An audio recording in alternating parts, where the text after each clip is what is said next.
Hey, Ash. Hey, Taryne. I'm so tired. Oh, my God. Guys, Coachella got us. Coachella got us good. We're Coachella unwell. got us good. Good. I'm unwell. So buckle up because You're in for a ride. but I will say my voice sounds sexy. You should be on the, smooth jazz talk show. What's that one? It's like 103.5. 94.7. Her name's, isn't her name like Karen? No, Ash. Her name's like Karen or something. And then she, at night, she reads like stories from she's like, hey, Jenny, if you're listening. Yeah. Ken wants you to know he'll always be here for you. You know what I mean? I get, yeah.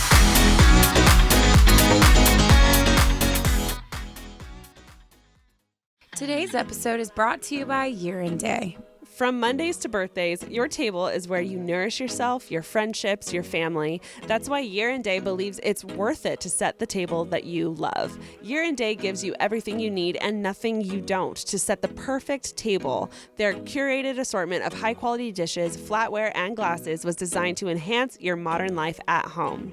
Year and Day specializes in ceramic plates, bowls, and serving pieces. Come in 4 elegant semi-matte glaze colors inspired by the California coastline. Daybreak, which is a blush pink, Fog, which is a really pretty gray, Moon, which is a warm off-white color, and Midnight, which is a deep navy. I'm a big fan of the moon color. I just think it's the perfect shade of white and absolutely goes with everything. The palette was designed to look good on monochromatic or mix and match. And we love Year and Day because their ceramics and flatware are made in Portugal. The glass is made in Italy by artisans who share Year and Day's commitment to sustainability. Ceramics are single-fired to conserve energy and reduce greenhouse emissions. Everything is absolutely dishwasher safe, making it so easy to use. Year and Day is giving Unsolicited Advice listeners a special offer. Visit yearandday.com/advice and use code ADVICE to get $25 off your first order of $150 or more. Also, receive free shipping on orders of $150 or more. yearandday.com/advice. That was such a thing back in the 90s where people loved listening to the radio. I don't remember the last time I actually listened to the radio. Yeah. It's wild. Everyone, you're welcome. I'm going to put you to sleep today. Turn up the speakers, guys. Turn up the speakers. You need to match my level of sexy voice. Turn up the speakers, guys. You can't. I can't go that low. I do love a good, raspy voice. Moment. I always love when I get kind of sick. It's like Phoebe when she gets sick and she's like, what is it? All of a Sticky sudden, shoes? Yeah, all of a sudden I'm so mysterious. Yeah. Who is she? I already have kind of a raspy voice. So when I do get sick, it's extra just sultry. Mm-hmm. You know what I mean? Mm-hmm. Anywho, hello everybody and welcome to Unsolicited welcome Advice. Back to Unsolicited Advice. The podcast where y'all send in stories, we read them, we comment on them, and give you our unbiased advice. Unprofessional, unbiased, but genuine, the most genuine. Our heart and soul is behind the most every advice that we give. Yes. Before we get in, just a friendly reminder to send us your stories. We can't help you if you don't send them in. Yeah. It could be anything, though. It could be oh my gosh, this weird situation happened at work. What would you have done? Short stories, long stories, all the stories, funny, sad, serious, everything. Yes. So send it in. Where can they send it at? They can send it at adviceunsolicitedpod@gmail.com. Gmail.com, everyone. Get it in. Please send them in. We would love to have them. Also, fun fact, we have an Instagram. And you should follow us there if you want more of us because we're a riot. And then also you could experience, we also have our own personal socials where you could see us thriving at Coachella. why our voices are like this right now. Harry Styles did this to me. Yeah. He did it. Yeah. Should we give a little Coachella recap?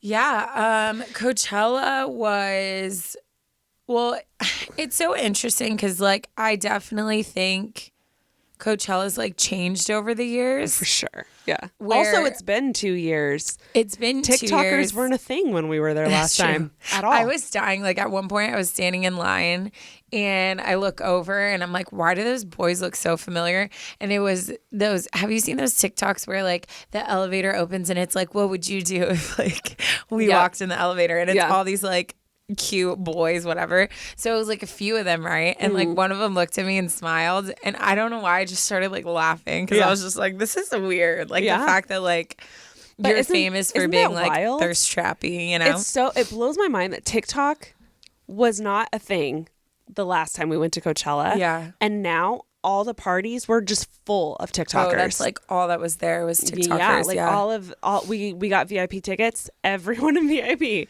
Yeah. They're all TikTokers. It's just so wild how quick that like the last 2 off. years like have changed everything. You know, if I wasn't a Megan Thee Stallion fan before, I 1,000% am now. Oh, she put on a show. I've always liked her music. I love her now. I thought she was incredible. I thought her performance was incredible. She was one of those.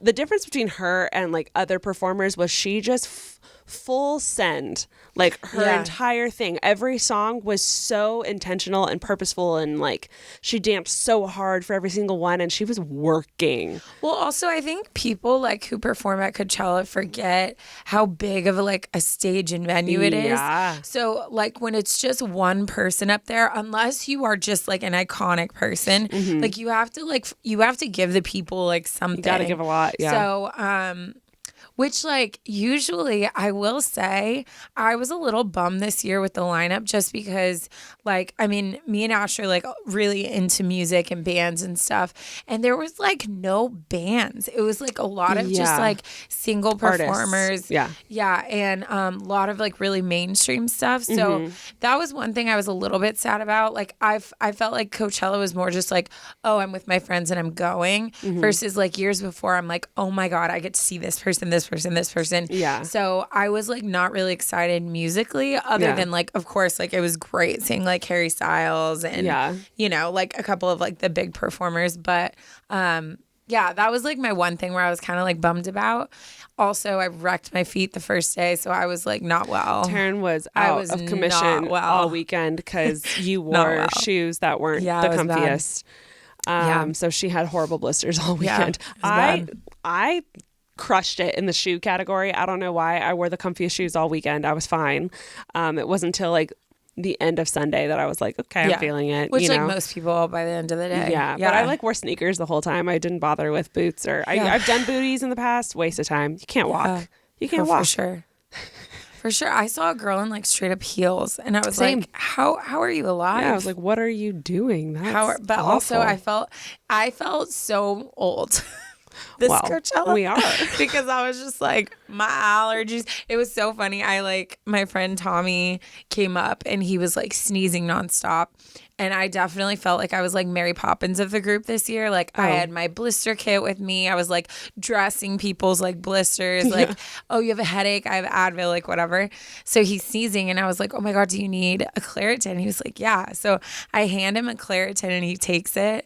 And this girl walks by and she's like, yeah, bro, see you tomorrow. And he like looks at her and he's like, it's a Claritin. Like, but she was just thinking it was like some crazy Molly. drug. Yeah. Some E. The difference between like us at Coachella and everyone, but the stand is always wild. So allergies oh my God, were in like full force. Yeah. It was bad.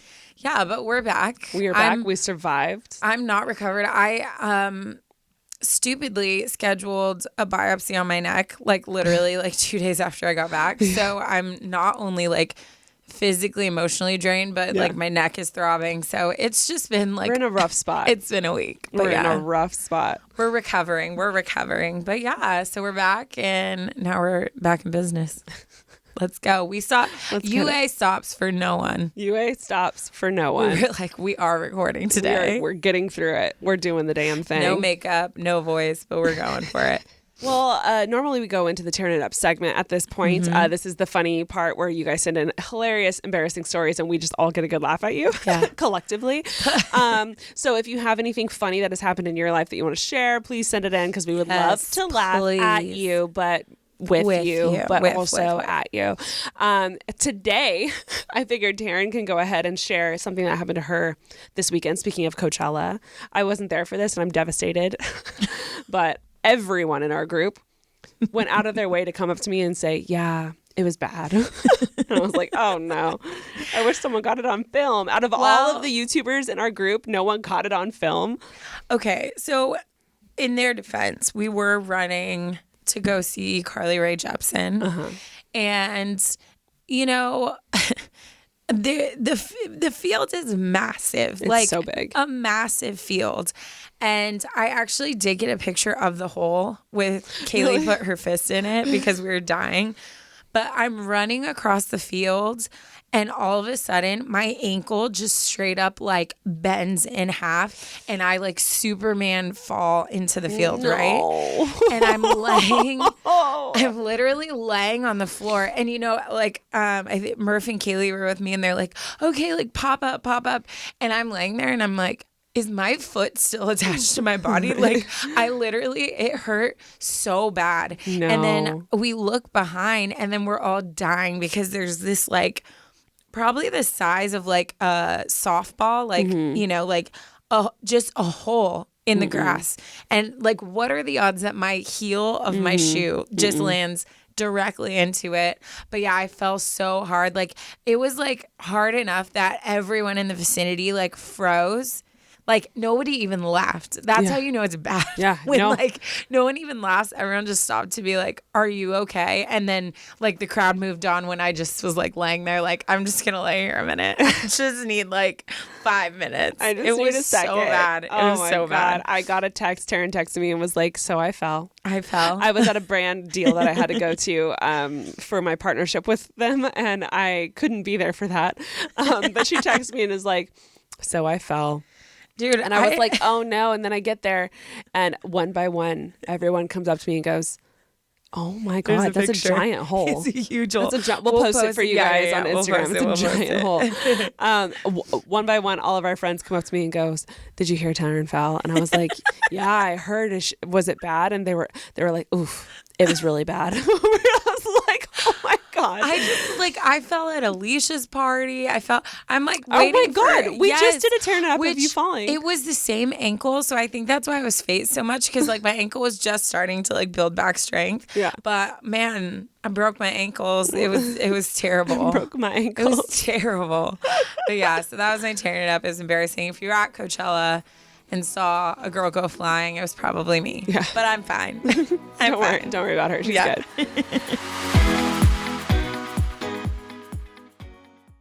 Today's episode is brought to you by Year and Day. Whether it's a random Monday at the dinner table or a special occasion like a birthday, you always want to love your table. And Year and Day is here to help you set a table that you love. I don't know about you guys, but I only normally set tables during like holidays. It looks so nice when your table is just set on like a random Monday and a everything random matches Thursday, and everything just goes. Y'all know we are here for the aesthetics, and Year and Day has the aesthetics. They specialize in ceramic plates, bowls, and serving pieces that come from 4 elegant semi-matte glaze colors inspired by the California coastline. They have Daybreak, which is a blush pink, Fog, which is a pretty gray, Moon, which is a beautiful warm off-white color, which is my favorite color, and Midnight, which is a very deep navy. The palette was designed to look good monochrome or with a little mix and match of colors. I got their mugs and some of their dishes. I got the mugs in the Moon color, which is the warm off-white, which is so pretty and looks so good with like that buttery coffee color. Yes. And then I got a bunch of little plates that have all of their color options, which I think is really cute just to have like on the side of your dishware. Taryne and I are completely obsessed with Year and Day because their ceramics and flatware are made in Portugal and the glass is made in Italy by artisans who share Year and Day's commitment to sustainability. Their ceramics are are single fire to conserve energy and reduce greenhouse emissions, and absolutely everything is dishwasher safe, making it super easy to use. Year and Day is giving Unsolicited Advice listeners a special offer. Visit yearandday.com/advice and use code ADVICE to get $25 off your first order of $150 or more. Also, receive free shipping on orders of $150 or more. yearandday.com/advice.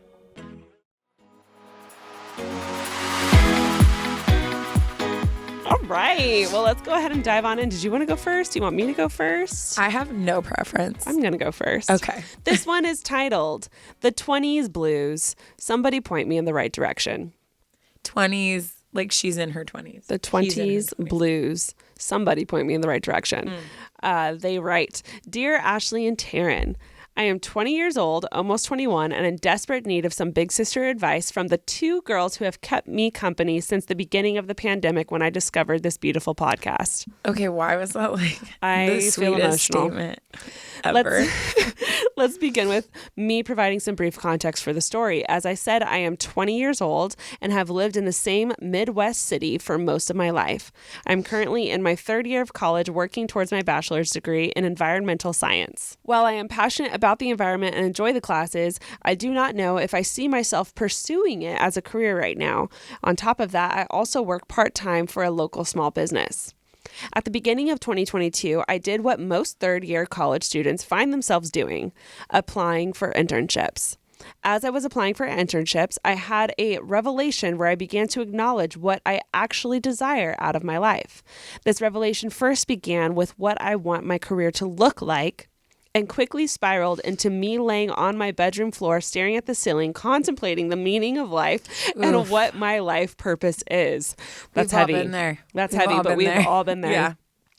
After my bedroom ceiling became boring to look at, I was still left with so many questions. All I do know is that I cannot work for a corporate 9-to-5 desk job for the rest of my life. No shade, it's just not for me. I am terrified of working at a job that I hate because I grew up with two parents who openly chatted about how much they hated their jobs, and I want a better life for myself. I want to travel the world and explore new cities and live in different places and meet new people. I have so many hopes and dreams and possibilities in my head of where I could end up or what I could do, bringing me to the much needed advice. She puts, I love this. Her question is in all bold and caps. How do I discover or find direction in my life when it has been dictated by outside sources, she adds in parentheses, parents, the school system, etc., for so long? How do I pick and choose between the millions of possibilities in my head, and how do I feel confident in that decision? How do I discover who I am and not who or what the world wants me to be?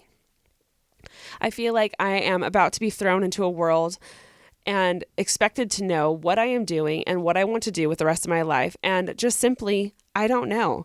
For a girl who loves to have a plan and be in control, I feel like I have neither of those things right now, and any advice would be greatly appreciated. With love, Anonymous. She adds a P.S. Before you mention it, I want to acknowledge that I know that I'm, quote, young and, quote, have my whole life to figure out what I want to do. Yet I have come to realize over these past few months how precious life is and that time is not guaranteed. And I want to live my life now and not look back at my life with any regrets. Yeah. I really appreciated the PS because I was like, yeah, that's probably the first thing we would have said would have been like, you're 20, you know. But it's nuts. Like, I remember... I think I've always been really good at putting myself in like other people's shoes. And it's funny because even though like, of course, that's like your first go-to is to be like, you're so young, you have so much of your life ahead of you. Then you like, blink. People also say you blink and it's gone. Yeah. I remember being in my 20s and I was in a relationship. I literally thought I had my whole life planned, like when I was getting married, what I wanted to do, and all these things. And it's nuts to me to see how my life is so different now. But at that time, it didn't take away from like me feeling like so final about like everything I was doing. So I think it's sometimes like, especially when we're talking to people who are younger than us and who it's very easy for us to be like, oh, honey, like just wait it out. But that's not helpful, like At all. for people who feel like, no, this is my life and these are the stresses I have. Like I feel pressure to choose my future right now. Yeah. Like it doesn't help that, oh, you changed your major 5 times and it took you 7 years to graduate college, aka me. But it's like me in my moment right now, like I'm struggling. So Yeah. I think it's important to remember that, because I think you're right. Like that is our go-to of like, you just give it some time. You'll be fine. Like, oh girl, wait till you're in your mid-20s. You know what I mean? Yeah. We'll go ahead and say it and get it over with.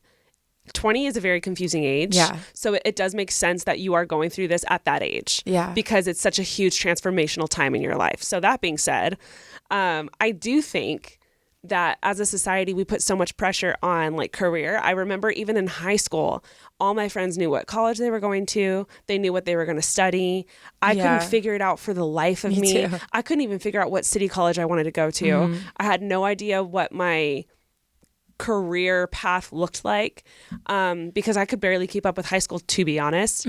So I also felt that pressure even at high school, got even worse in college. I remember sitting my parents down while I was at my junior college and telling them I was going to drop out because I couldn't figure out what I was doing. It felt like a waste of time and money and energy. And, you know, they were supporting me as much as they could, but I didn't want to waste their money on something that I couldn't even figure out. No, it's so true. So I ended up having to take a break, which with the majority of my friend group, I think was looked down upon from, quote, dropping out of college. But I had to do what was right for me. And I know that it had a bad stigmatism to it. And like, oh, if you drop out of college, like the statistics of like where you're going to go in life is what people say, like drop astronomically according to, you know, your college advisor. Yeah. So that weighs heavily on you as you're sitting there trying to make these decisions. And then eventually I did get my through college, and it did take me 6 years. But what's hilarious is I'm not doing what I went to school for. I ended up going to school more for like a pride thing. I was like, okay, I'm so close to finishing. I have to stick it out and get it done. But what I ended up doing was so far beyond what like school even was. And especially at that time, influencing in YouTube was brand new. So when I told people this is what I was going to do, the amount of people Oh, I cannot even imagine. We're just like, but that's not a job. Yeah. And that's not safe. And that's, you know, God bless my parents for being so understanding. But anyone else outside that I told, honestly, I think looked at it as very like cringy. Yeah. And I think what would be helpful for you, Anonymous, would be to figure out what it is that's holding you back. Because looking back, all I wanted to do was make YouTube videos. But what was bothering me and holding me back was thinking about what other people would think of me dropping out of school. Thinking about what other people would think of me not knowing what major I wanted to do. And thinking about what my other friends would think about me posting YouTube videos. Yeah. Eventually, I had to come to a place where I was like, let them say it's cringe. Like, let them judge me. Let them think it's stupid. Let them think it's a waste of time. This is what I feel like I want to do, and I'm going to do it. And I'm so happy I did because I'm still doing it, and it makes me very happy. So I think it's almost just as important to figure out what's keeping you from jumping ship on the corporate world and doing something different. Yeah. And I think like it's so weird because I don't know, like, I mean, with everything in life, right? Like we have all these like unspoken standards and like forms of measurement for everything. Like, right? Like even like the form of what society sees as beautiful, or like if you're hot, you have to be like skinny, you have to have like long flowy hair, you have to be natural, but also have like thick eyebrows. You have to like all these things. I'm like, who is on the board? Like, where is the meeting happening? Who's deciding this? That's voting all this crap, right? Also, what person has all of those features? No one. Something's fake. Me. So, like, not only that, but I think, too, in, like, occupation, right? Like, I think a lot of people will easily look down on people that are doing a job like, you know, like one of my first jobs was, like, a waitress, right, at Red Robin. Yeah. And I think like it was always like, okay, but like when are you going into like your big girl job, you know? But like sometimes I'll go to eat, right? And I'll see this person that's like giving their all at their job. They are just glowing. You can tell they love what they do. And then I'll see other people that are in these quote unquote great jobs that are stressed, depressed, like not in great relationships, like not in a good place in life. And I think like it just goes to show that like there really is no right or wrong when it comes to what you go to in a career path. But I think also there can be different places for a job in your life. There can be a job that you literally are like, hey, I am doing this to make money and to have security and stability and insurance and all the things. But I don't love it. It's not my passion. But outside of work is where I pursue my passions. Yeah. Or you can do a job because it is something you're passionate about. And maybe you don't make as much money, but you're willing to sacrifice that to do something you love. Like there's no right or wrong thing. It ultimately comes down to when you lay your head on the pillow at night, are you doing stuff in life that fulfills you and makes you feel like you're going down the path you're meant to? Yeah. So all of the pressure that is coming from everyone, at the end of the day, they're not the ones laying their head on your pillow and having to deal with your emotions, your stress level, your fulfillment, like you are. Yeah. So you have to strip everything aside and take time to really like feel out what matters to you. And that might be interning or taking an elective or dipping your toes in different things till all of a sudden you sit there and you're like, wow. And we all know, like we've all done it. Like I remember my first psychology class sitting there and being like, I've never been so intrigued and invested in something in my life. And that's how I knew I wanted to do something where I'm helping people. Right. So it really is trial and error. And I think we look at schooling as like, oh, I wasted all these years and I'm not even doing it. No, those skills are going to come into place somewhere in life. It just might look different, right? Yeah. And at the end of the day, a degree is a degree. And some jobs, all they want to know is you have a degree. They don't care like what it's in. Yeah. So either way, I think it's valuable. But everything that we do is inching us closer to a path, even if it has nothing to do with like the current step you're on. 100%. So it's just perseverance, you know? Yeah, I also think the common misconception is that your career is linear, but I really 1,000% believe that some jobs are there for a season. And you have your high school job, you have your college job, you have your like barista job, and then all of a sudden you like dove into assisting. That came out of nowhere, but an opportunity presented itself and it looked like a better option for you. So you ended up turning right instead of staying on this path. And then when you had that assistant job, you ended up coming across another assistant job for someone even better. And maybe it's in an industry that you prefer. Like maybe you're very into music and you end up being an assistant for, someone who's very heavily in music, and that allows you to meet other people and get more invested into, something else. But it's not I graduate college, I become an assistant for someone who works in music. It's like this weaving, winding road that presents opportunities for you to either take or leave. Fully. And you just have to be open to having change. Yeah, I don't remember how long it was ago. It was like a few years ago. Like we were having a conversation and you were like in this point in your life too, where you were like, I'm just not feeling like I feel like something's missing. Like I miss having a job that I'm like going to every day. I miss having that structure. And you were even like, I might get a job at like a coffee house, like to have, do you remember that? Yeah. Cause you were like, I feel a lack of something. And for you at that time, it was a lack of like a structured, like I know every day, like I have this, and this. Yeah. To work around. Yeah. And so like, that was something then you were like, okay, I'm seeing this void. How do I fill it? Yeah. And eventually, obviously you filled it in a different way. But I think that's like what we've talked about so many times. Like if you walk into a room and I look at you and I have feelings of jealousy, I'm not jealous of you. I'm jealous of something you have that like I lack. Which right? we've talked about jealousy So actually many being times. a flag for something else, something that you're experiencing. Yeah. So I think the same thing in job searching is like trying to find like, okay, like why did I not like that experience? Was it because there wasn't like a community? So I need to look for a job that has some sort of community. Was it the hours? Was it I wasn't challenged, so I want a job that's harder? Was it I was too challenged, so I want a job that's a little more low key? Like it really is about dissecting everything and like sitting back and being like, okay, so here's the facts. So like, how do I like find something that fits into that, you know? I went to a bachelorette party years ago, met this girl, fell in love with her. We just clicked. It was one of those things where what's funny is like we hung out that one time. That was it. I never saw her again. But we like clicked during that entire wedding situation. And we hung out and chatted, and we were talking about, I was diving into YouTube at the time. She was an artist, and she painted and she did digital art, and she worked for these huge companies like Roxy, like Volcom, like all these surfer kind of companies, because she was very much a surfer girl. She told me this was a job she loved, right? It was so overwhelming and hard for her. She quit and got a job at Trader Joe's for 2 years, just stacking cans.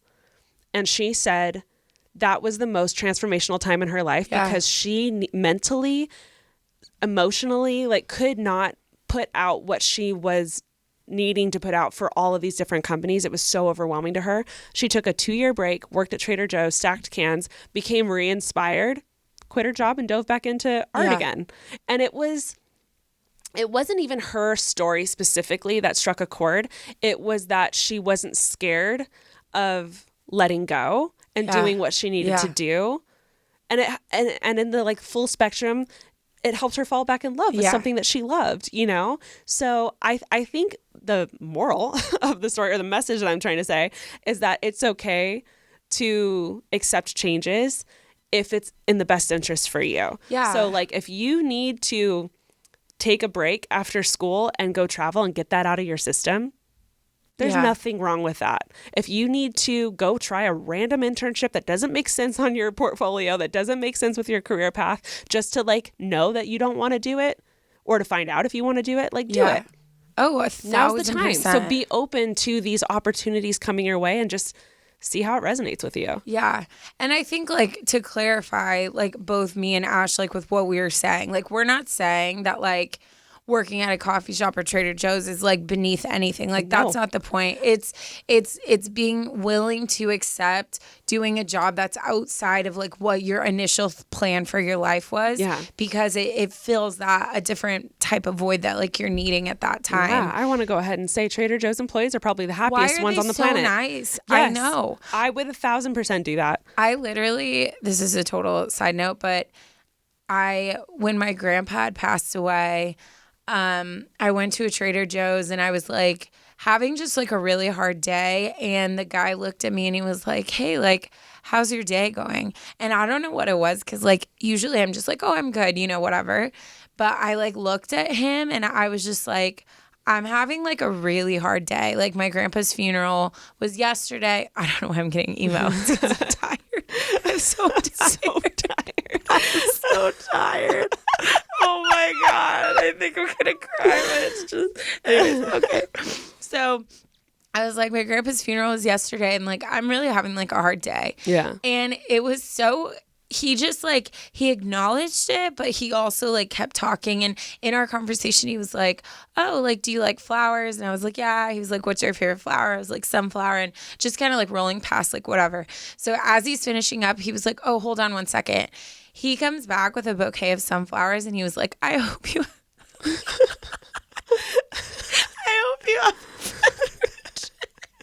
Hope you have a what? I hope your day is better and I'm so sorry for your loss. And I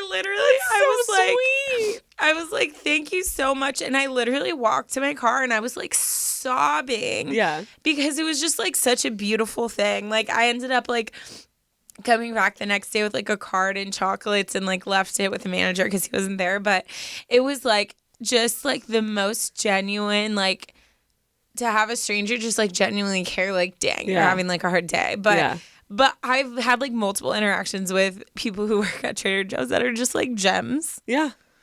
We love Trader Joe's. I didn't mean to get emotional, but Anonymous, I think the answer to how do I discover who I am and not what the world wants me to be, I think the answer to how do I pick between the millions of possibilities, and like the answer to how do I discover or find direction in my life, is to simply be open when possibilities and opportunities come your way. If it sounds scary or it sounds a little like off topic for you or a little out of reach for your career path, don't just say no to it just because of that. Like, if it strikes a chord with you, it's worth pursuing. Also, like, I think in response to when people are coming at you being like, hey, I think this is a mistake, like, you're going to regret this, like, blah, blah, blah, blah, blah. Like, I think it's important to just be like, but it's my mistake. Yeah. Like, it's my Own mistake. It. Like, if you want to do it. If this turns out to be terrible, like, at least, like, I will know. And, like, mistakes are, like, the things that form us more than anything. I was also going to say, I feel like mistakes often lead to the bigger opportunities sometimes. Fully. So I think it's really just, like, embracing. I think you need to, like, silence out people. Like, go on a long drive. Go, like, sit on the beach. Do something. Write pros and cons lists. Like, just really, like, get in tune with you and how you feel and just take that pressure off. Because even though we said we're so against this, you are in, like, your younger years and everybody is feeling that too. Like, I never thought I would be where I am now back then. My plan for my life was that I was on my way to marriage and to have my own private practice for counseling, which, like, lol, literally opposite. But like, that's the thing is, like, I'm so happy and fulfilled because I just kept pursuing, like, the things that made me happy and I found, like, fulfillment. And so I think take the pressure off of yourself one day at a time, really get in tune with who you are and, like, what you want, and the rest will fall into place. Yeah, don't be scared to try new things. Yeah, girl. You've got this, Anonymous. I hope that was helpful. I know a lot of people are listening to this and being like, me. Yeah, seriously. I mean, that's how I felt, even though I'm so much older now. I felt the exact same way at that age. That is so normal. Yeah. So thank you so much for sharing.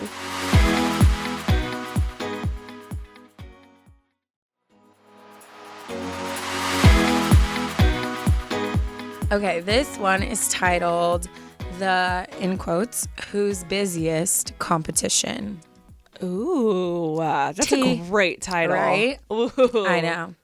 Hi there. My name is Claire, and I'm writing to ask for advice for one of the relationships I have with one of my best friends. For some background, I'm an Enneagram type 9. Not my people. My people. The pause was so long because I gave Ashley a look that I thought she was going to jump in, but then she didn't. So then I was like, it's either a 9. 2 or it's a 9. What if I was like, no, it's a 7. No, it's a 7. You should have known.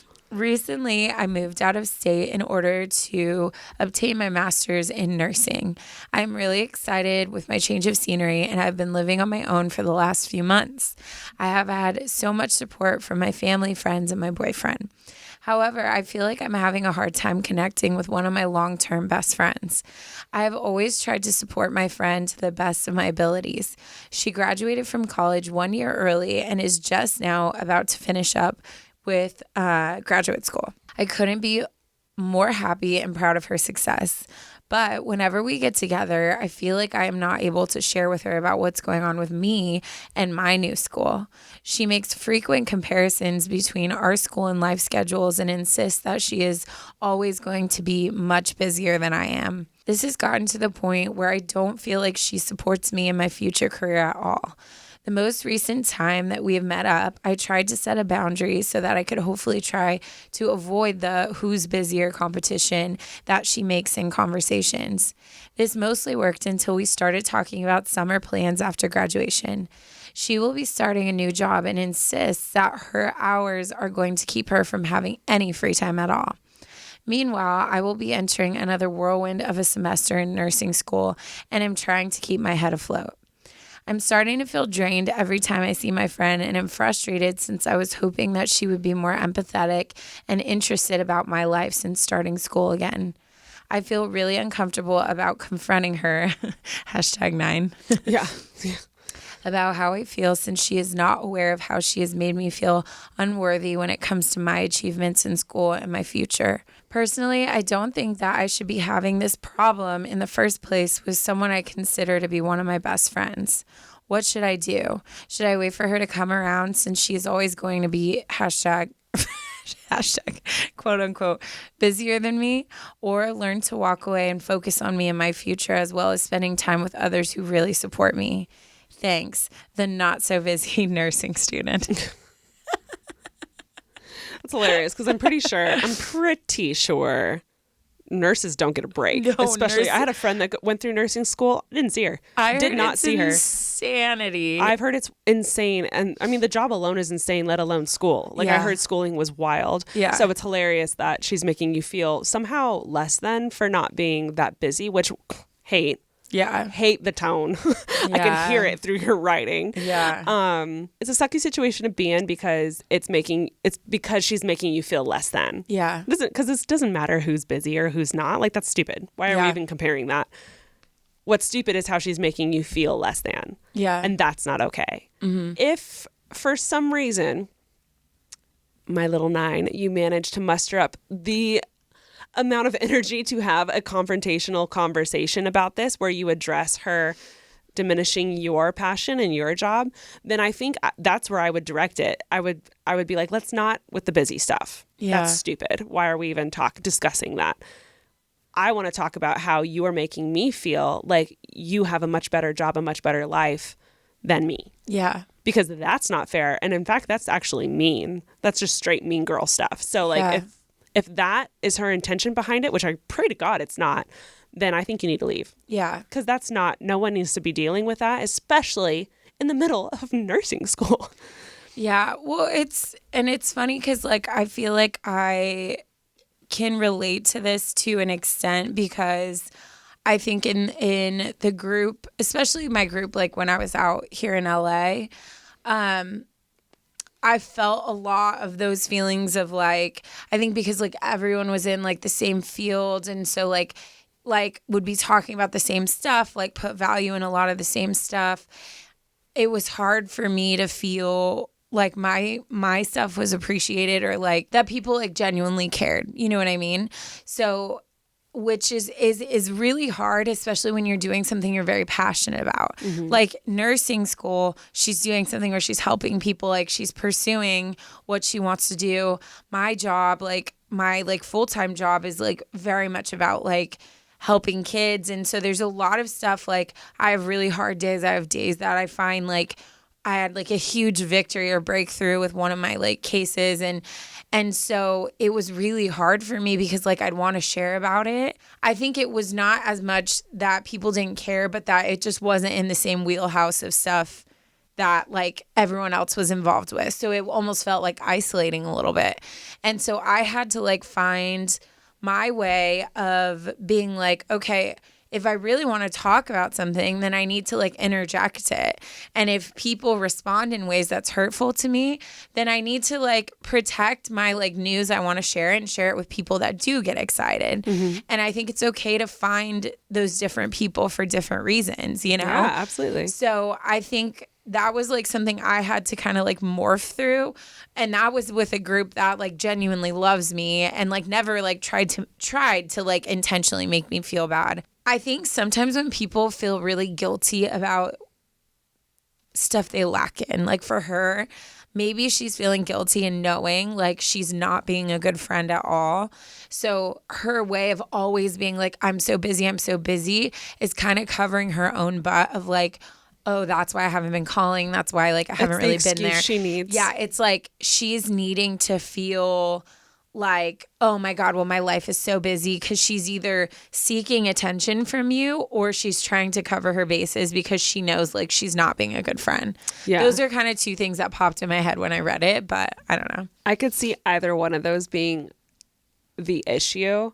But I do feel like there's I don't want to use the word malicious, but I do feel like there's a sting underneath what she's saying. And again, I'm always going to be busier than you. Like that's such an unnecessary statement. I'm only going off of what Anonymous has written, but like if that's what she said verbatim, there's something. Put it in quotes. Okay, well, damn. Yeah. Then in my opinion, I think she's being very mean, and I feel like you should distance yourself to protect yourself. I agree. Because you are actually in one of the busiest times of your life. Nursing school is hell, and that is like common knowledge. Mm-hmm. So you need to protect yourself and make sure that you are able to get through and finish school successfully. And if she's holding you back / being baggage in any way, then deal with her later. Like you have, it sounds mean, but also she's being mean. So you can be a friend, but it from a healthier distance where you can focus on school and not feel like you're being attacked for a job that you love. No, I agree. And I think one of the things, like, people like her who I think, whether it's intentional or not, take advantage of the friends in their life that are like there. I think they're the ones that put themselves in risk of losing those people. Because ultimately, I think, Claire, you need to set boundaries and step aside and start to look for people who like support and are going to gas you up in like something that means something to you. Does that mean you have to have this giant we're not friends confrontation? Like, no, I don't think so. I think you should voice and just be like, hey, I did it with Ash and Alicia. I literally was like, hey, sometimes I feel like I want to share my days with you, but sometimes like I get a weird vibe that like you're not interested. And they were like, we just don't understand. Like, we have no child development knowledge. So we're like, oh, that's cool. But like, we don't even know what like questions to ask because we're like, we don't get it. The best part is when Taryne would use acronyms. I'd be like, damn it, I don't know what that means. Oh my gosh, I had an IEP today, blah, blah, blah. And I'd talk for like 20 minutes and then Ashley would go, what's an IEP? And I would be like, oh my God. Be like, I'm so sorry. Yeah. Like, Taryne, talk to me like I'm 12, please. Yeah. But like, I feel like, did you feel like that was a huge confrontation? Not at all. No, because I feel like it was me just genuinely being like, hey, like, I've been killing it at work and like, I want to share it with you. Yes. And I'm sure after I said that, even though like you probably, it didn't shift you into being like, oh, I can't wait to hear what Taryne's doing today. But I think when I did start to talk about work, you probably were like, oh, okay, I need to like give her that attention. I would listen harder because I obviously am proud of everything that Taryne does. But if I don't understand something, I also need to be like, hey, what is that? Yeah. Because it is going to show on my face. I'm not going to know what you're talking about. Yeah. I can be excited for you, but I need to also voice like, hey, can you break that down a little bit for me? Like, what exactly happened? Like, I don't understand. So that wasn't a big confrontation. No, it was I didn't like, see hey, it as that either. I want to tell you something that happened and I'd appreciate if you listened. And I was like, okay. Yeah. And so I think as nines, every conversation feels like it's going to be a fight. So that's why I'm saying it. Like, I think that you can approach it in a gentle way of just being like, hey, I love you so much. And I'm not diminishing how hard your life is in schooling and your job and everything. Like, I'm so pumped for you and I support you. But like, if I'm honest, sometimes I feel like I'm not supported in return and like that there's this weird competition of like who's busier. And I just like, I wanted to let you know, like, I don't want it to feel like that. Like, I want to be able to come to you and share the struggles I'm having and you to support me just like I'm going to support you. Yeah. And then it like moveon.com. Now, if she doesn't change or like seem to care that like you're sharing that stuff of what you need, then that's when you need to take the steps of finding other people. And that's when she's at risk of when she does decide to just magically become a good friend again, you might not be there. Yeah. And that's like the risk that happens, you know? Yeah. So that would be my suggestion, like a gentle conversation. You're a 9, so I get it. I mean, you can give tips, Ash, but I feel like from what I've seen of you, like, think about what you have to say, like really verbalize like what is the main point I want to say and either write it out and send it or just like practice that speech in your head so you can say it. But I think it definitely needs to be at least like addressed. Yeah, I agree with Taryne. 2 things I want to say. 9s are very out of touch with their emotions. So anything that feels emotional feels dangerous. And I'm obviously a 9 and I'm still working on it. So if there's something that you have to say, find someone who's a safe person that you can practice saying it with, write it down, text it. Those are all safe things. One day, eventually, you'll get to the being able to talk about it in person. But like until then, there is nothing wrong with writing it out. And then I have said it on this podcast many times before, but Brene Brown has this beautiful quote of the story I'm telling myself is, technically, we still don't know if this girl is maliciously trying to undermine your career. So even though I think she's being mean, let's go ahead and give her the benefit of the doubt. And what I would do is I would use Brene's trick of saying, hey, the story I'm telling myself is when you say that I'll always be busier than you and that you'll always have this, you'll never have time for me and blah, blah, blah, blah. To me, the story I'm telling myself when I hear you say that is that my job is less than, I am less than, and you will always be superior to me. Yeah. I'm sure that's not how you're intending it, but that's how I'm hearing it. So I just really would love to clarify what you mean when you say you'll always be busier than me. And that puts her in an amazing position to save herself and say, that's not at all what I meant. I was just venting. I was having a hard day. Or to become aware, like, oh, crap. Yeah. Like that gives her, she has two options. She either accepts it, apologizes, like, here's you, or she starts acting kind of weird and is a little fidgety. And that is a red flag number one to start like slowly distancing yourself. Or she'll get super freaking defensive, which is always so telling. Yeah. When you're just like, cool. Yep. Yeah. Yep. That's what I thought. And either way, that's the answer you need. It could be a good answer. It could be a bad answer. But either way, this is the type of conversation that needs to happen, I think, for you to be able to walk away freely and know that you tried and you did your best, but you have to prioritize yourself now. Yeah. And I think like from what I'm hearing, like you're the type of person that needs validation, which there's nothing wrong with. I am too. Most people are. Yeah. So I think that, like I feel like most people would be quick to be like, well, you need to just be proud of yourself and know that what you're doing is great. Well, duh. Like, and hopefully you do know that, like, and that is something you should focus on.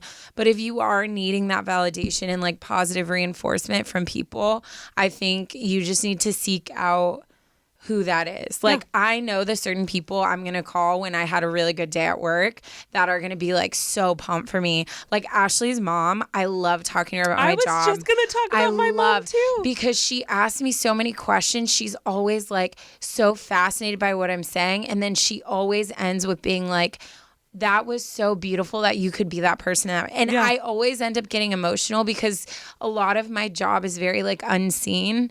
And it's hard to share about my job without it feeling like I'm like bragging about certain things. So I need those people that I can like every once in a while just like have those reminders of like what I'm doing matters. Yeah. And it's okay if it's like not your best friend. Like it's okay to like find someone else to do that too. I go to my mom for very specific things. I go to my sister for very specific things. I go to you for very specific things. I go to my dad for very specific things. Like there's my whole circle of people in my life.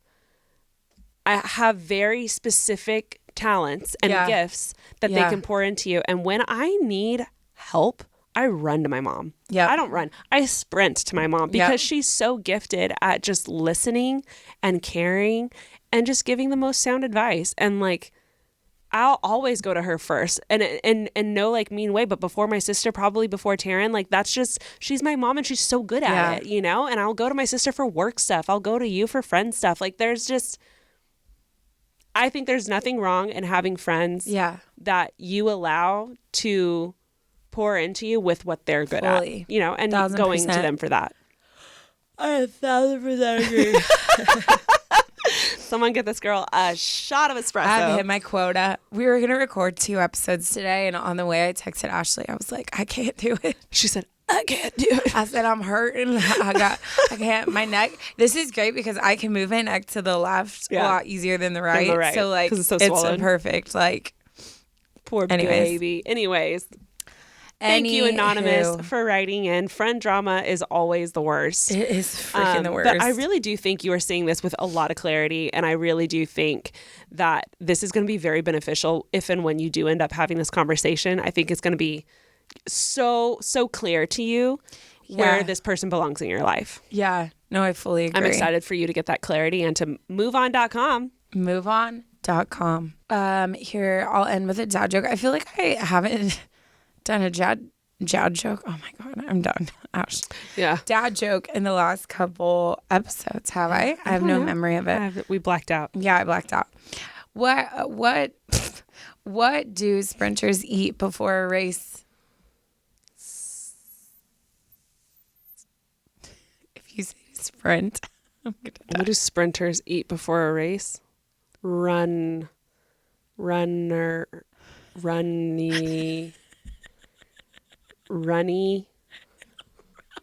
peanut butter.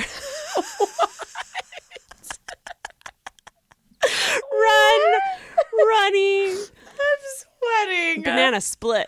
Nothing. They fast. Run. Guys, thank you so much for making it to the dad joke. Things are getting weird over here, so we're gonna call it quits. But be sure to stay tuned. We'll talk to you guys in the next episode, which will be coming soon. We love you guys the most. Love you. Bye. Bye.